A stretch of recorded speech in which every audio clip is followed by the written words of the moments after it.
Doctor Mohammad ইউনূসের নেতৃত্বাধীন অন্তর্বর্তীকালীন সরকারকে আন্তর্জাতিক সহায়তার পাশাপাশি জনগণের সমর্থন ধরে রাখার জন্য কয়েকটি বিষয়ে দ্রুত সাফল্য অর্জনের দিকে মনোনিবেশ করতে হবে। অন্তর্বর্তীকালীন সরকারের 100 দিন উপলক্ষে আন্তর্জাতিক ক্রাইসিস গ্রুপ আইসিজি বৃহস্পতিবার রাতে আ নিউ এরা in Bangladesh the first 100 days of reform শীর্ষক প্রতিবেদন প্রকাশ করেছে।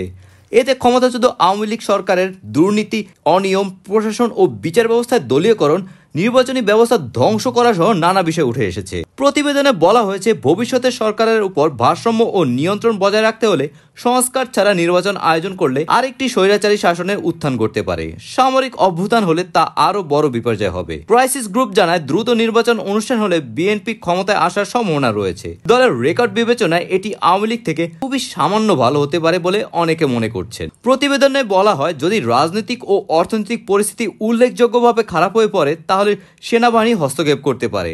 এর ফলে সামরিক শাসনের একটি নতুন যুগ শুরু হতে পারে বলে এতে দাবি করা হয়েছে। দ্রুত সাফল্যের মধ্যে জনসেবায় ছোটখাটো দুর্নীতি মোকাবেলা, বিদ্যুৎ সরবরাহ উন্নত করা এবং উচ্চ মূল্য হ্রাস করার পদক্ষেপ অন্তর্ভুক্ত থাকতে পারে।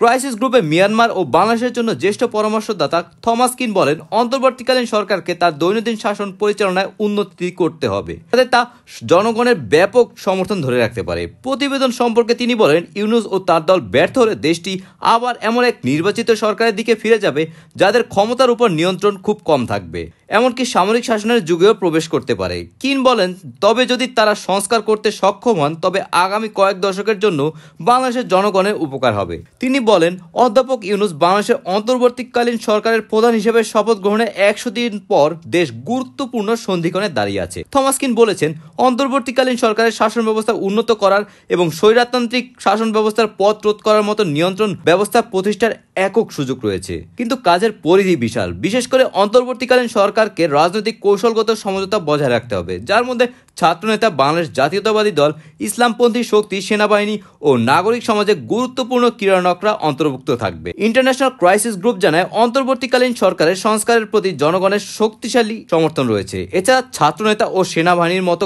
গুরুত্বপূর্ণ ক্রীড়ানকদের সমর্থনও পেয়েছেন তারা। প্রতিবেদনে বলা হয়েছে, 5 আগস্ট বাংলাদেশ থেকে শেখ হাসিনা পালিয়ে যাওয়ার রাজনৈতিক ক্ষেত্রে নতুন প্রজন্মের জন্য নতুন সুযোগ সৃষ্টি হয়েছে। এটি দেশকে গত 5 দশকের তিক্ত বিভাজন ও সহিংসতার বাইরে বের করে আনতে পারে। ক্রাইসিস গ্রুপ বলেছেন, অন্তর্বর্তীকালীন সরকারকে রাজনৈতিক সমঝোতার প্রতিষ্ঠা করতে হবে, পাশাপাশি অর্থনৈতিক স্থিতিশীলতা বজায় রাখতে হবে, যাতে বাংলাদেশের জনগণ দৃঢ়ভাবে সরকারের পক্ষ থাকে। এর উল্টো হলে বাংলাদেশ ও তার অংশীদার উভয়ের জন্য অপ্রীতিকর হবে।